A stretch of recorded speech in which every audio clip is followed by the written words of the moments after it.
Bonjour à tous, je m'appelle Nathalie Yamb et je vous remercie pour tous les abonnements, les partages, les likes, les commentaires et suggestions que vous faites semaine après semaine. Mon propos aujourd'hui a été suscité par un commentaire sous un texte que j'ai publié sur la situation au Tchad vendredi passé. Il y a en effet quelqu'un qui m'a écrit sur ma page Facebook que j'avais tort d'appeler au respect de l'ordre constitutionnel car, je le cite, « le pays est en guerre et il faut donc laisser les militaires gérer ». Fin de citation. Comme si les militaires ne pouvaient pas se mettre au service du président par intérim prévu par la Constitution, à savoir le président de l'Assemblée nationale.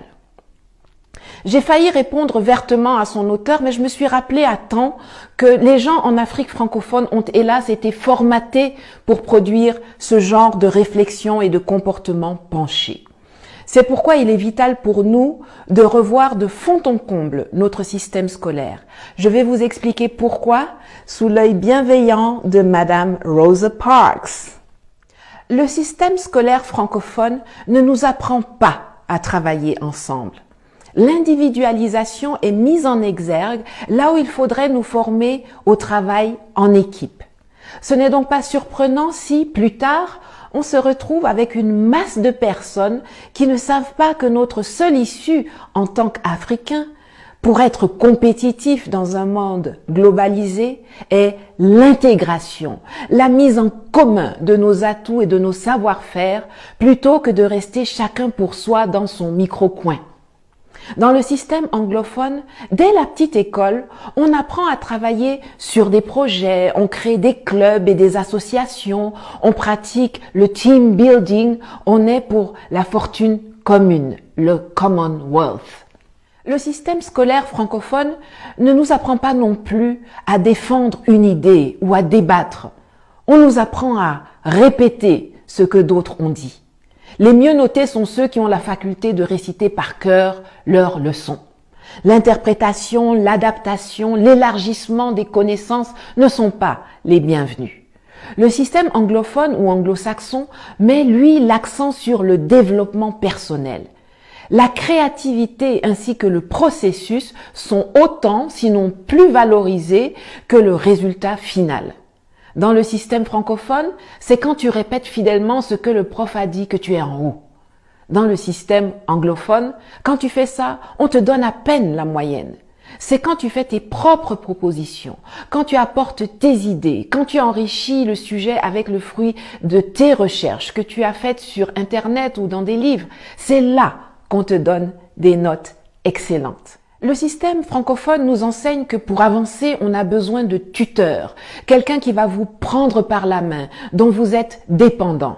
Ailleurs, on privilégie les mentors, avec qui s'établit une relation de confiance, sans hiérarchie ni contrepartie financière, afin que les deux échangent librement sur leurs idées et leurs visions.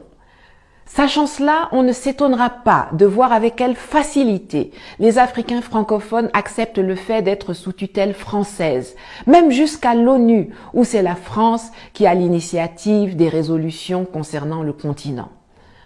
On ne s'étonnera point de voir la France décider que c'est elle qui est la garante d'un processus de transition tordu dans un pays africain. La France décidait d'être la garante de la monnaie de 14 pays africains soi-disant indépendants depuis 1960. La France décidait ce qui est dans nos livres d'école.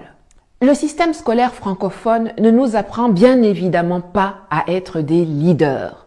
Jamais on ne nous entraîne à présenter un projet, à prendre la parole en public, à maîtriser l'art oratoire. Et si dans ta famille, on ne t'a pas appris à te responsabiliser, ce n'est pas à l'école que tu seras formé à cela. Jusqu'au plus haut niveau de l'administration centrale, les effets de ce travers se font ressentir. Pour que quelqu'un puisse faire son travail, il attend des instructions. C'est comme ça que nos chefs d'État restent figés en attendant les ordres ou l'accord de Paris avant d'agir ou de décréter. C'est dans ça, vous voyez, sur instruction du président de la République ou du Premier ministre, le ou la ministre XYZ a fait ceci. Pourtant, il ou elle a une fiche de poste, une feuille de route, des objectifs et un budget. Mais non, il faut attendre des instructions. Tu es déjà dans une société, dans un secteur donné, mais tous les jours, c'est toi qui attends les instructions. Tous ont peur de gérer, peur de prendre leurs responsabilités, peur de rendre compte. Le système francophone produit des suiveurs, des petits soldats, des gens dociles, des obéissants, des ventriloques. Il y a une façon de nous former qui fait que quand on sort de l'école, on ne devient non pas un homme au sens grand, plein et noble du terme, mais plutôt un assisté sur le plan intellectuel, social, financier, économique et politique. Le mal est profond. Comment peut-on se développer dans ces conditions? Alors oui, il y a la nécessité de se réapproprier notre histoire. Oui, il faut qu'on apprenne qu'avant Thémis, il y avait Maat, la divinité égyptienne de la justice et de la vérité. Avant La Fontaine, il y avait Ésope. Et que De Gaulle, Leclerc ou Napoléon ne sont les héros de personne en Afrique, contrairement à Thomas Sankara, Jerry Rawlings, Patrice Emery Lumumba, Ruben Umniobe, Aline Sitoé Diatta, Anna Zinga, Winnie Mandela, Dedan Kimati, etc. Je vous recommande d'ailleurs la lecture du magnifique ouvrage de Karine Silla, Aline et les hommes de guerre, qui vous fera découvrir ou redécouvrir cette incroyable figure de la résistance sénégalaise, héroïne martyre de la lutte anticoloniale et méconnue dans le reste du continent, qu'est Aline Sitoé Diatta, et je vous mets le lien en commentaire.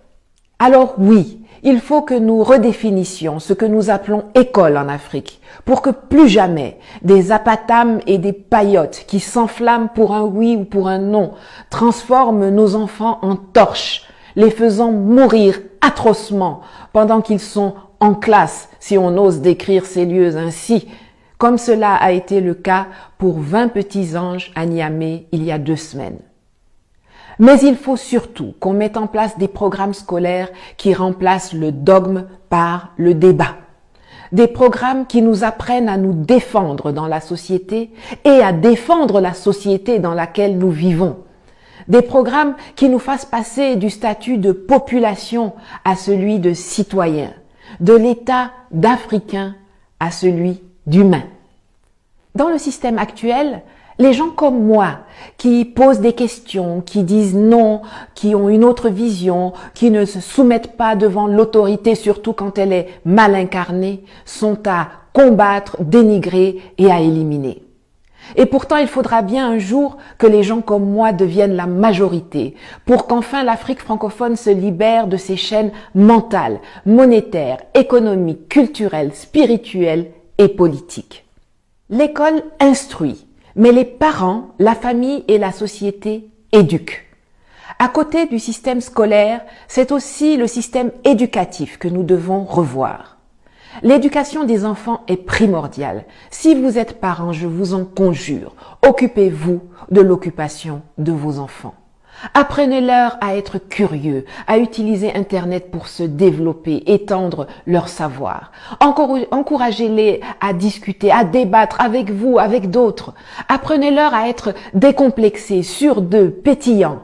Félicitez-les quand ils essaient quelque chose de nouveau, même si cela ne réussit pas du premier coup.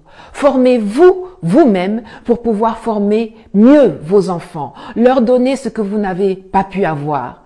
Si vous le pouvez, mettez vos enfants dans un système anglo-saxon. Et si jamais vous n'avez pas les moyens de le faire, ayez recours aux possibilités de formation complémentaires gratuites qu'offre le monde moderne. Parlez-leur vos dialectes à la maison, mais veillez à ce qu'ils apprennent l'anglais, l'espagnol, le chinois ou l'allemand à l'école. Ça leur donnera des racines, tout en les dotant des ailes qui leur permettront de se déployer dans le monde. Quand vous voyez vos enfants s'intéresser à la nouvelle économie, aux crypto-monnaies, à l'intelligence artificielle, encouragez-les au lieu de les décourager ou de les moquer. Et vous, les jeunes, faites un usage intelligent des nouvelles technologies. N'utilisez pas seulement vos forfaits data pour suivre des clashs et des buzz insipides sur le net ou insulter les autres sur les réseaux sociaux. Inscrivez-vous pour suivre des MOOC. MOOC, ça signifie Massive Open Online Courses, c'est-à-dire des cours en ligne ouverts à tous et le plus souvent gratuits. Téléchargez la constitution de votre pays et lisez-la, apprenez-la, discutez-en avec vos parents, avec vos amis. Quand quelqu'un dit quelque chose, ne soyez pas paresseux. Le temps que vous prenez pour écrire « quelle est ta source ?» ou bien « insipide, ça veut dire quoi ?» C'est le temps que vous auriez pu prendre pour googler et chercher vous-même la source, les définitions et les informations complémentaires. Vous savez tous chanter les hits de Burna Boy, Rihanna, Bruno Mars. Ne vous contentez pas de répéter les paroles sans savoir ce qu'elles signifient. Cherchez la traduction en ligne, comme ça vous apprendrez l'anglais sans même vous rendre compte. Ne bâclez pas tout, apprenez à avoir de la ressource. Un exemple, créer une chaîne YouTube avec votre propre contenu vous donne de l'expérience et pourquoi pas des compétences en tant que producteur, réalisateur, scénariste, ingénieur son, acteur, monteur, graphiste, photographe, publicitaire, etc. Ces expériences et compétences pourront vous être utiles, vous ouvrir des débouchés professionnels, vous créer des sources de revenus et vous permettre de vous développer.